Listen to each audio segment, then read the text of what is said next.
yan ang sinusunod nila. It's not without precedent ang pag-file nila ng anti-terrorism law. Yung mga sinabi ko ngayon, yun yung gusto nilang gawin. Kaya pinipilit nila na merong violation sa batas. Mag-cancel ng passport, mag-red notice, mag-unlock, mag-issue ng kaliwat kanang search warrant. So, ibig sabihin, babalik pa rin tayo dun that this is clearly oppression and harassment for remarks that pinipilit nila to take it out of its logical context. Abogado ako. Alam ko kung anong illegal at illegal. Alam ko kung anong actionable at hindi actionable. Hindi actionable ang maghabilin ka. Hindi actionable yun. Walang active threat kung hindi ako mamatay. Walang mali doon. Walang illegal doon. Sinabi nila kahapon kung sino bang nandoon sa inyo sa interview press briefing namin. Sabi nila, pinalaki at pinalakas yung security ng First Family, ng President, dahil may threat. So ako, napaisip ako, nilalakasan niyo yung security niya? Ibig sabihin na yun, papatayin na ako? Why for? Will you double the security? Diba? Itong mga dictators and oppressors, unfortunately, hindi sila magaling mag-isip.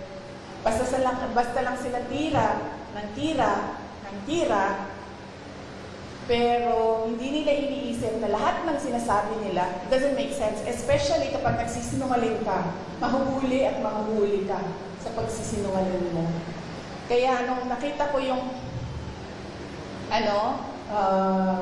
NBI sa Pila, nagpatanong kagad ako sa Negros. Kasi it's not the first time na ginawa nila yun sa isang Pilipino. Sabi ko, ano nangyari sa Negros? Sabi sa akin kung ano nangyari sa Negros. And sabi ko sa mga lawyers ko, yan ang gusto nilang gawin. I'm sorry, yung sa PNP po, kasi direct na so, ikaw yung gulong natin, yung security ko kayo nga raw ko rin ng AFP para to face investigation. Yes, oo. Initially, we are filing charges against them as well. For disobedience, for kidnapping, for robbery. Okay, next question po. Speak the speaker, ABS-CBN. Yes, ma'am. Good afternoon. Ma'am, do you have any information as to the status, health status of your attorney office? And do you have any information when you will be transferred to the house or attention? Ma'am, wala po akong update sa status ni Yusek Zalaika Lopez and Miss Gina Acosta, both of whom are admitted sa Veterans Hospital. But nakita ko kanina sa updating namin sa group chat ng opisina, I believe the hospital released a bulletin. Tama ba? Parang nag-release ata ang hospital ng bulletin about updates sa kanila.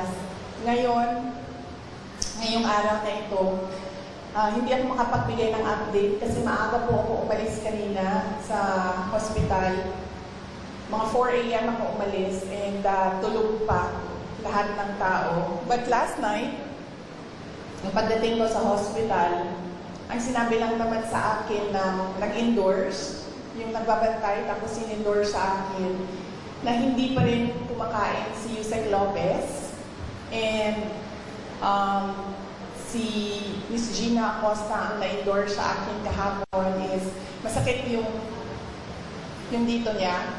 Kasi apparently, pag nawalan ka ng palay na nagiging unresponsive ka, parang kinukurot ba dito? Hindi ko alam kung anong ginagawa. So apparently, sumakit yung dito niya kasi yun yung parang arouse ka para magising.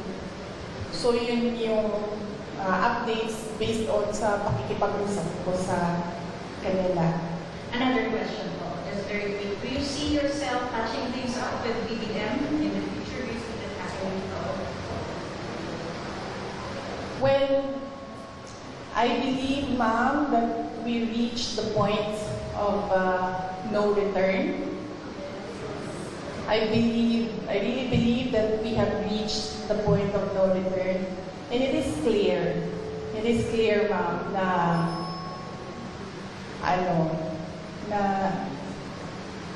parang they are really going after me. At gusto talaga nila akong tanggalin sa posisyon. And totoo talaga yung mga sinasabi ko na threats sa akin. Bago pa man nangyari yung kaguluhan sa House of Representatives noong nakaraang Friday, documented lahat ng threats sa akin, sa Office of the Vice President personnel, and even sa aking family. So, gusto kasi mag-Vice President ni Martin Romualdez. At hindi niya alam, ayaw ng mga congressman at ng mga senador na mag-Vice President si Martin Romualdez. At hindi niya alam na ayaw ng taong bayan mag-President si Martin Romualdez. Unfortunately, hindi maintindihan yon ni Martin Romualdez. Yun yung problema. Okay, that's para Mira Cortez sa RMN News kanina. Good afternoon, ma'am. Any reaction lang po ma'am sana sa mga pagbabatikos or mga pahayag ni House Majority Leader at Zamboanga City District Representative Manis Danilo ang laban sa inyo tungkol nga rin sa mga nangyayari? Well, hindi ko siya kilala, ma'am. So, huwag na tayo mag-comment sa sino ba yung pangalan ng ma'am? Manix Dalipe po, Congressman Manix Dalipe. I don't know him. I'm sorry. It's difficult for me to give a comment about something na hindi ko alam po na sinabi niya, sir. At hindi ko po siya kilala. And Sir Marco Polo, Brigada News po. Good afternoon, ma'am. Sarah. Maliban po doon sa lumalabas na plano ng higher house or House of Representative para impeach ka ba? Ano po masasabi yun? Well, they can always try na mag-impeachment. They can always, gumastos at magwaldas ng pera ng gobyerno para i-impeach ang Vice President. Kung yan ba naman ang gusto nila, magwaldas ng pera at pagtakpan ang kakulangan at pagsisinungaling ng administrasyon para lang hindi mapansin ng mga tao na maraming mga pangako ang napako ay babanatan nila ako. And then they can try. And then let's see, diba? If I get impeached, then that is my end. Tapos. Okay, thank you for that answer, ma'am. For my last part, sa local front ng Zamboanga City at Zamboanga Peninsula, maliban po sa mga tulong na binigay niyo po yung tulad ng ayuda sa medical and other, ano po yung mga future na nakalaan po para sa Zamboanga Peninsula, lalo na po dito sa Zamboanga City? Opo. Yes, sir. Thank you for the question. Nag-aantay kami ng final budget ng Office of the Vice President sa ilalim ng General Appropriations Act. Pero we are really not hopeful anymore kasi nakikita nyo naman kung gaano ka-intense yung gusto nilang pilayan ang Office of the Vice President. So, we're not hopeful. Kung meron mang budget And then, yung, kung ano man yung maibigay na budget, pagkasya namin, yung mga projects namin doon. Ang mangyayari nito, kunwari man, as an example, noon meron kaming 40,000 beneficiaries a year. Siguro, we reduce it to 10,000 beneficiaries a year. Ganun yung mangyayari. Ida-downsize yung mga projects. That is, if kung merong pera para sa projects. Kung wala naman pong pera para sa mga projects, ang maiwan lang ay pambayad ng sweldo ng mga tao, ng mga employees ng Office of the Representatives, then dapat kayo magreklamo, taong bayan. Kasi nagsusweldo kayo ng mga tao tulad ko. May I just remind you, I have the second highest salary in the government, and yet wala akong gagawin kasi wala kaming projects. Magreklamo kayo. Bakit namin siyang bayaran ng sweldo? Wala naman siyang project. Walang gagawin niyang babae niyan. Hindi magtatrabaho yan kasi walang project. Diba? So yes, dapat kayong magreklamo niyan. Magbabayad kayo sa amin. Pero hindi kami magkakapagtrabaho dahil walang proyekto, walang budget.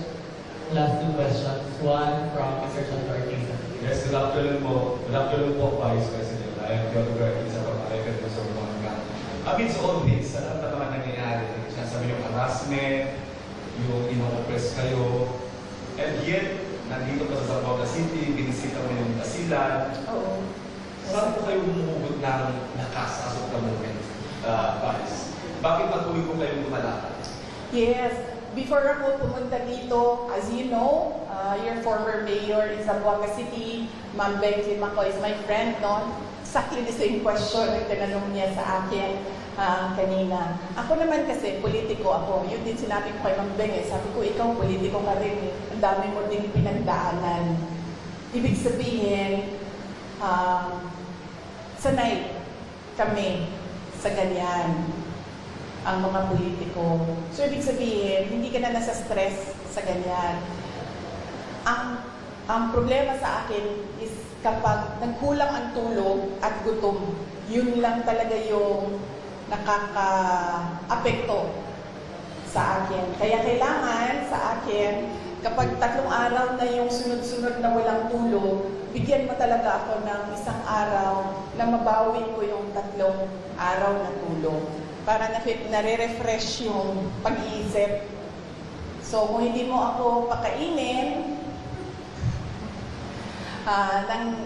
say for 12 hours, dapat mo akong pakainin on the 13th hour. Otherwise, mainit na yung ulo. So, simple lang, sir.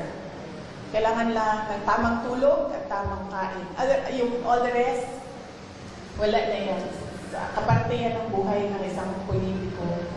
Last one, ma'am. Reaction on the disbarment case denied against you. Yes, meron akong 3 disbarment cases. If you can remember, 2011, sa Sheriff, hindi pa tapos yun hanggang ngayon. May disbarment case ako doon. Tapos meron akong disbarment. Nabasa ko lang ito sa mga, sa mga group chat. So, hindi ko lang alam kung tama. Correct me. Tapos isang disbarment case sa pagtatapon ng bangkay. Tapos isang disbarment case sa revenge from the grave. No? So, yun. 3 yung... And may reason but let me clarify kasi yung 2, I've not read or I've not received the complaint. So, hindi ko masabi kung ano talagang nakalagay doon. Binabase ko lang siya sa news reports na lumalabas. Yung isa, binase ko sa announcement ng Supreme Court. And then yung isa, binase ko sa announcement ni Larry Gadon. Thank you, sir. One last follow-up from Jimmy Seven. Grabe naman ito si Mike. Minsan lang ako dito sa Zamboanga City. Time out daw. Time out. Yes, ma'am. Para sa question of this one, so what's your take on that, ma'am, na halos pinagsabay-sabay ang 3, kasi meron parang pending o papalo pa po ng disbarment case against yung 3. Oo. Well, kasama din yun, ma'am. Kasama din yung lahat na sa Bisaya pa, tira bahala. Tira bahala. Kung unsay mo dikit, maoy ko anon, may daog, ano ba? So, babanatan natin siya, tingnan natin dito kung saan yung katama. Anak na siya. Yesterday you mentioned na isang threat sa inyo is yung pag-absorb ng PSG, ng PSC sa inyong PSPG. But now that they are totally, taking over and replacing all yung security sa PSPG and PNP, how do you feel about it? I'd like to hold comment dyan, ma'am. Kasi napapansin ko, base lang din naman sa balita, nagbabago-bago yung sinasabi nila. Hindi ko lang alam kung nasusundan ninyo. Nagbabago-bago yung sinasabi. Sabi, wala na daw AFP, pulis na lang. Ngayon, meron na naman daw AFP, pero papalitan nila at mga pulis na sabay. So, hindi sila nagpaplano ng maayos. Kaya nagbabago-bago yung sinasabi nila. Advice ko dito sa mga tao na ito, mubo muna kayo, magplano muna kayo bago kayo bumanat para hindi kayo nahuhuli na nagsisinungaling. Sa Sara Pulamito, FUBC. Pag gumaganyan ba ako na aapektuhan yung sound? Good afternoon, VP. Since natanong ko yung isang tanong ko, ito na lang po. Sabi po ng PNP, wala silang information sa pagbabanta sa inyong buhay. I-report nyo lang po ba ito officially, ngunit nasabi nyo hindi ito pinansin ng mga kinauukulan? Ma'am, nakakahiya sa buong mundo na ang Philippine National Police natin, who by the way has intelligence funds, hindi alam ang mga pangyayari sa ating bansa. Nakakahiya na meron tayong police na hindi nila alam ang threats sa Vice President. Nakakahiya yan, ma'am. Huwag sila magsasalita ng ganyan kasi nagpapakita yan ng incompetence ng Philippine National Police. Dapat dyan, kung ako po ay Presidente, Sekretary ng DILG, Chief ng PNP, ang sagot dyan ay, let us sit down and investigate the alleged threats so that we will know if these are true or not. Yan ang tanong. Yan ang sagot dapat ng tamang tao. Pagiging tao na tama mag-isip, yan ang sinasagot dapat. Hindi yung sinasabing wala kaming alam ng mga threats. Nakakahiya na ang pulis, ganyan. So, ibig sabihin, ang dami nilang walang alam ng mga pangyayari. So, kaya pala, nagkanya-kanya na ang mga kriminal dahil walang alam ang kapulisan. Nakakahiya para sa Pilipinas na naririnig na ang pulis natin ganyan magsalita. Ms. RG po, ladies of mga times. Last question po. Yes, VP, magandang hapon po. RG from Ladies of Mga Times. I would just want to ask po, if what is happening, may satellite office po kayo ng mga nagsela din po. So, dito, ang satellite office na hindi nagsiservisyo sa Zamboanga lang, pati sa, Basilan, Sorel, Tawi-Tawi. How will you, anong assurance po na tuloy-tuloy yung servisyo with what is happening now? Yes, ma'am.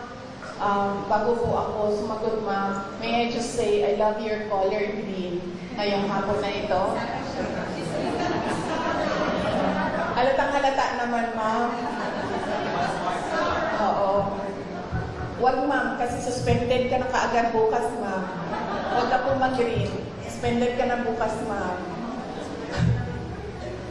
Sandali. Okay. Yes. Nagpapasalamat ako dahil nakapunta ako ng Zamboanga City ngayong araw na ito. At in-person yung meeting namin ng satellite office lead sa Western Mindanao. Kasi papunta kaming, there's about 40 minutes papunta doon sa Isabela City. So, 40 minutes papunta, nag-meeting kami. 40 minutes pabalik, nag-meeting kami. So, masaya ako dahil nagawa namin yung in-person. Ang hirap din kasi talaga mag-meeting pag Zoom eh. At napag-usapan namin ni Mr. Mike Saavedra na malaki kasi renta na, malaki din kasi itong building na ito, malaki din ang renta dito ma'am. Ang gagawin namin, lilipat kami sa mas maliit na lugar, mas mababa yung renta. So, napababaan na rin yun namin yung budget na kailangan gamitin. Tapos tutuloy-tuloy lang si Mike ng mga downsized na mga project. So, yun ang plans namin for Western Mindanao Satellite Office. Papaliitin namin, ma'am. Tsaka maghahanap kami ng mas mababang renta. Ma'am, very last question related by the OBP Media po. Baka may sagot po kayo sa sagot ni DA Secretary Q. Laurel tungkol sa 20 pesos bigas na remarks niyo po kay BBM versus BBM. Ano ba sinabi niya? Pwede, saan sinabi ni... This is related by the OBP Media po. Yung baka may sagot daw po kayo regarding sa sagot ni DA Sec. Q. Laurel tungkol sa 20 pesos bigas remarks niyo po versus BBM. Anong sinabi niya? Hindi ko alam. Sorry Hindi ko alam kasi. Ano sinabi ni... Wala.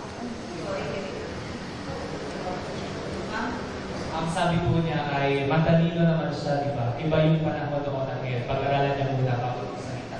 Okay. Yes. Tama naman siya doon. Matalino talaga ako.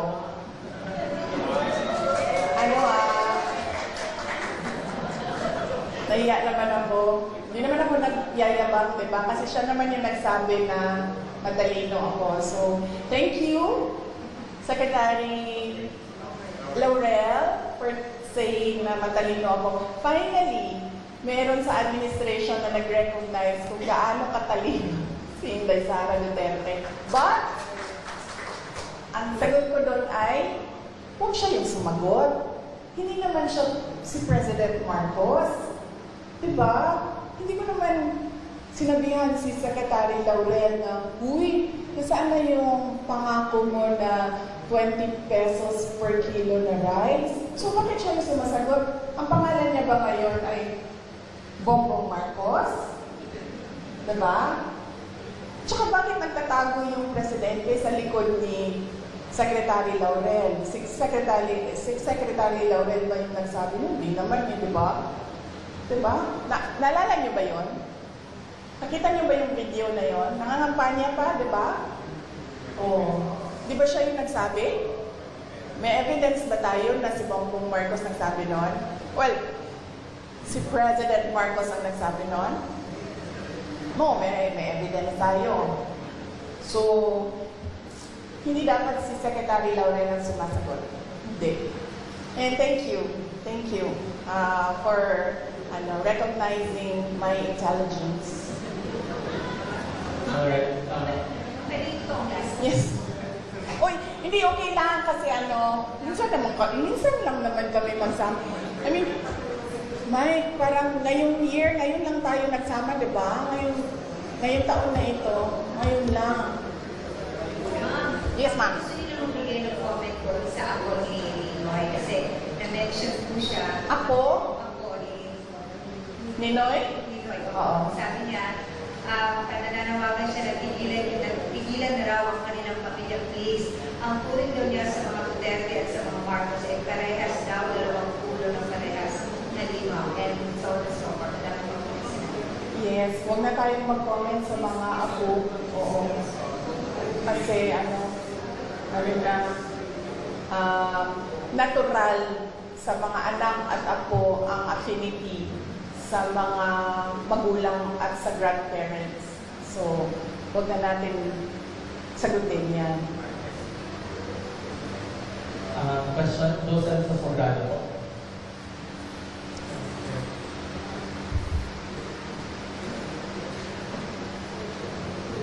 Wala. Any more question? Meron pang isa dito. From Mili Maravilla. Wala na. Magtanong pa kayo. Kasi nakakapagod yung biyahe. Tapos, walang tanong. Yes, yes, ma! So, good afternoon po, VP. What is the Vice President Sara Duterte's current stance on supporting specific political groups or candidates in Zamboanga City as the 2025 elections approach? Considering Congressman Manix Felipe, the majority floor leader is Sino yun? won by the administration. Ha? Okay. So, at the moment, no, there was an initial meeting with candidates, senator candidates of the PDP party. And I am not a member of PDP. They've been trying to recruit me, and I've been telling them that I have to think about joining a party because right now I am enjoying that I am free and I don't have to answer to a political party and I don't have to toe the line of a political party. So I have to think about that. But I told them that I can help you strategize on what to do. Initially, during the meeting, I gave them suggestions. I gave them suggestions on what they can do, on how they can strengthen their campaign, on how they can strengthen the branding. So that's about it for now. There was no talks of campaigning. Yes, but I told them if you need someone to talk to about strategizing on how to run the campaign, I'd be glad to help. I'd gladly help. And then for local, as of the moment, I am committed to Davao City only. But apparently, doon sa Davao City, sinasabihan nila ako, wag na lang daw ako sumali doon. I have my own problems. So, yun pa lang ang nabigyan ko ng commitment. Yung ibang mga local na mga candidates na mga kaibigan, wala ako pang nabigay ng commitment. But sa tingin ko naman, parang wala din sigurong magkaka-interest na hanapin ako or i-request ako dahil lahat ngayon natatap. Ang term na ginamit ng isang politiko, benga.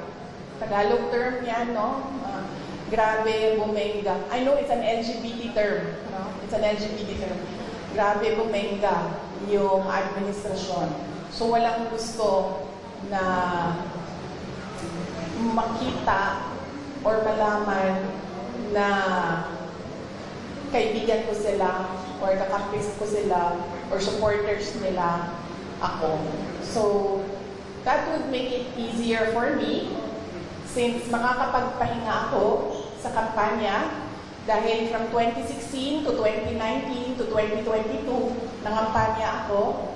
And this time around, since hindi naman ako kandidato, makakapagpahinga ako sa kampanya, makakatutok din ako sa trabaho namin sa Office of the Vice President. And then of course, makakatutok ako sa committee hearings, kung meron pang committee hearings na darating sa susunod na taon sa campaign period.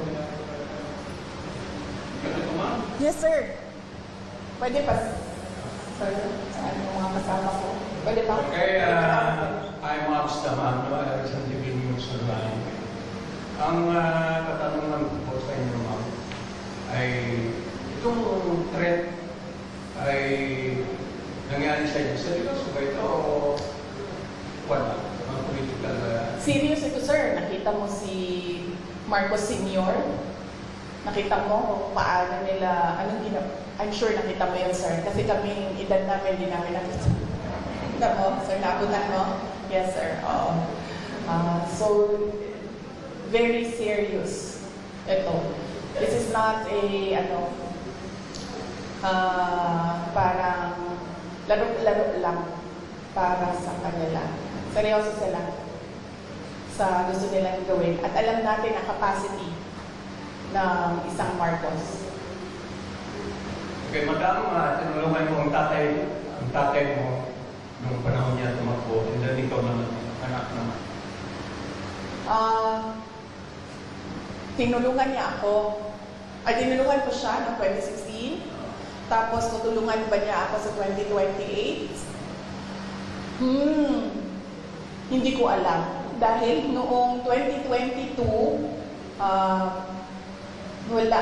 Noong 2022, wala siyang active health na ginawa. Sinabi lang niya na kaya niya yan. Na iyon din ang sinasabi niya hanggang ngayon, kaya niya yan. So heartwarming, no? Pag ang magulang mo, ganyan lang yung sinasabi, kaya mo yan. Wala man lang, parang, uy, kawawa ka naman. Uy, parang, anong matutulong ko? Uy, kailangan mo ba ng doktor, abogado?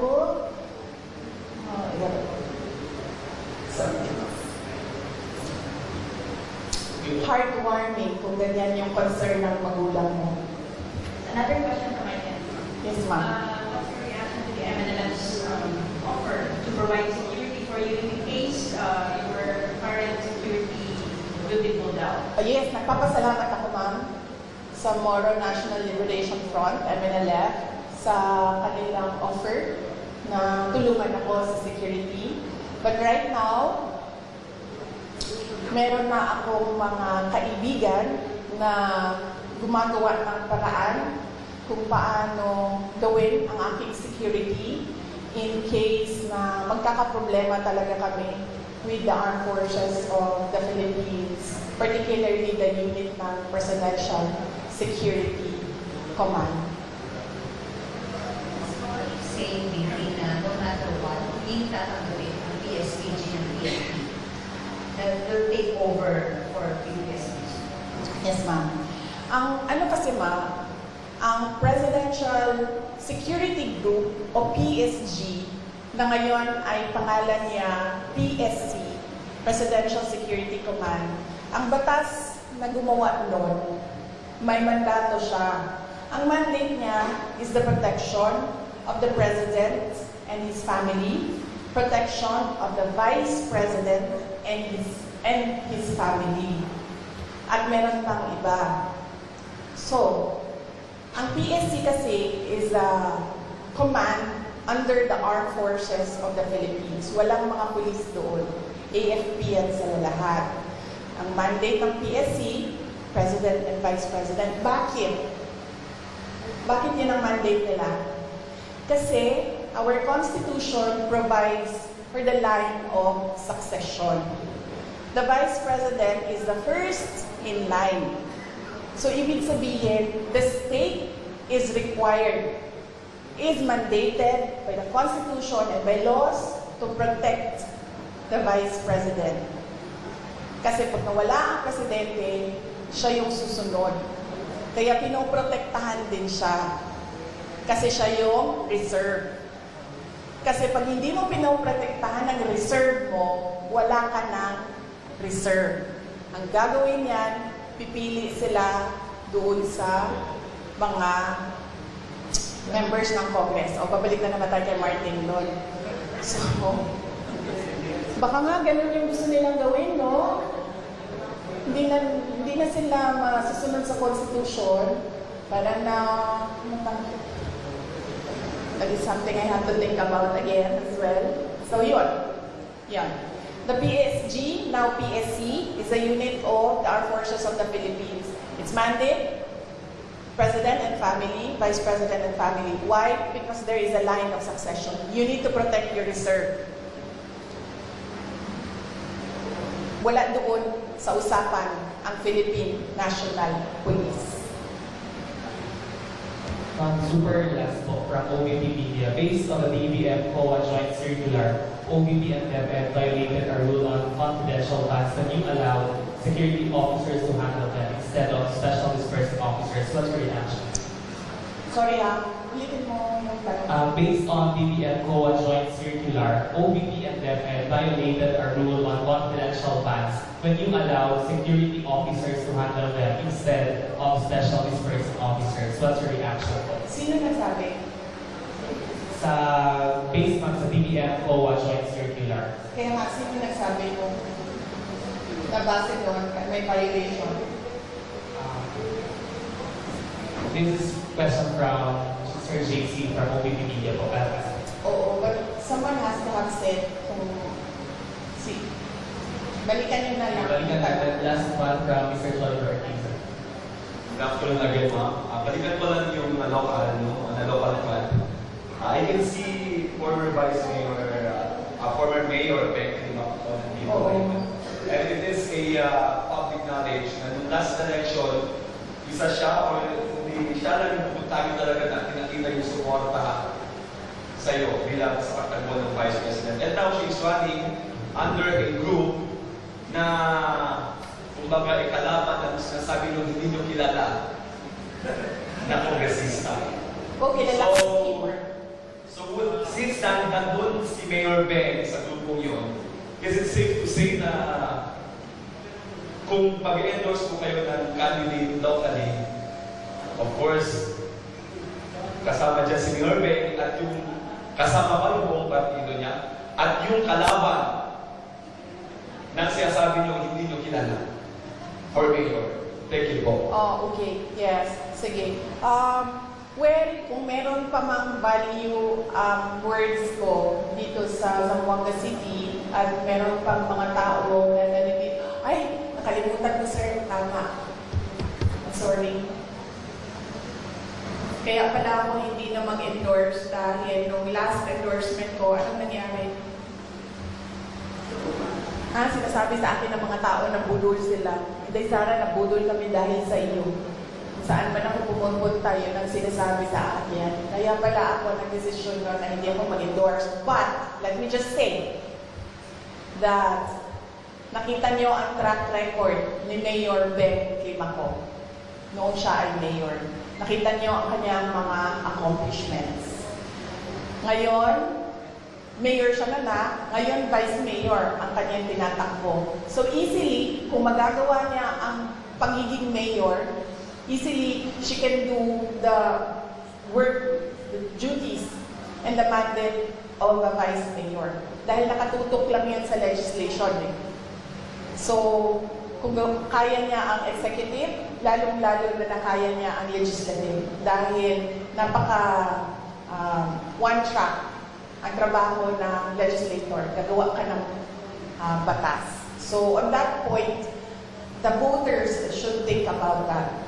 Her achievements, accomplishments as mayor, and her capacity na mag-vice mayor. Lagi ko sinasabi ngayon, ano ba dapat iniisip ng mga tao ngayong darating na ang eleksyon? Unang-una, pangako. Huwag na kayong maniwala sa pangako, ha? Pag sinabi ng tao, ito ang pangako ko, i-check niyo muna. Yung mga pangako ba niya noon, tinupad niya ba? Check niyo. Ano ba yung mga pangako niya noon? Natupad ba yon? So, dapat ba namin paniwalaan yung pangako niya ngayong eleksyon na ito? Pangalawa, huwag magpadala sa vote buying. Ang vote buying ngayon, legal na, hindi na illegal. Akap, AIX, MAIP, tupad, at kung ano-ano pang tinatawag na ayuda. Nagiging legal ang vote buying. Bakit nagiging legal ang vote buying? Dahil kontrolado siya ng mga politiko ngayon. At meron silang kota-kota sa pamimigay ng ayuda. So yan yung sinasabi ko, yan yung proof ko na nagiging legal na ang vote buying na tinatago sa pangalang ayuda. At pangatlo, hindi dahil gikan yan sa pamilya ng mga politiko tulad ko, hindi dahil galing yan sa may tatay yan na mayor, may kapatid yan na governor, may anak yan na congressman. Hindi dahil galing yan sa political dynasty ay ibig sabihin magaling ng kalibre niyan. Huwag ninyong iboto ang isang tao dahil lang sa nakaapelido niya ang gusto nyong kandidato. So yan ang paalala ko ngayong darating na election. Check promises. Tanggapin ang ayuda kasi pera ng bayan yan, pero huwag magpadala sa vote buying.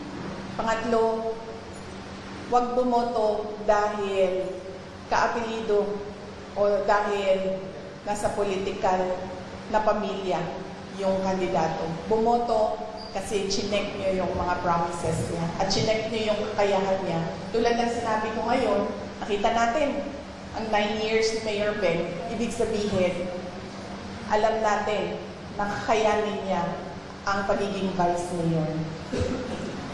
Going from Sir Bons ng Sumbol Operator pala po. He's asking for your reaction based on DBM COA joint circular. OVP and DepEd violated a rule on confidential funds that we allow security officers to handle them instead of special dispersing officers. Reaction po. No, I will not comment on the assessment of the person asking the question. Ano pangalan niya? Bons ng Sumbol Operator. Oo. I will not answer a question na si Bons Magsupol ang nagsabi na there is a violation of the JNC. I will only answer kung nagsabi ang COA if there is a violation of the JNC. Hindi COA si Bons Magrapol, hindi siya COA. So hindi siya dapat ang nagsasabi na merong violation ng JNC. Na sinasabi ko din, hindi ang congressman ang nagsasabi na merong violation ang Office of the Vice President sa confidential funds. COA lang na trabaho yan. Alright, thank you so much everyone for your answer. Maraming salamat. Magandang hapon.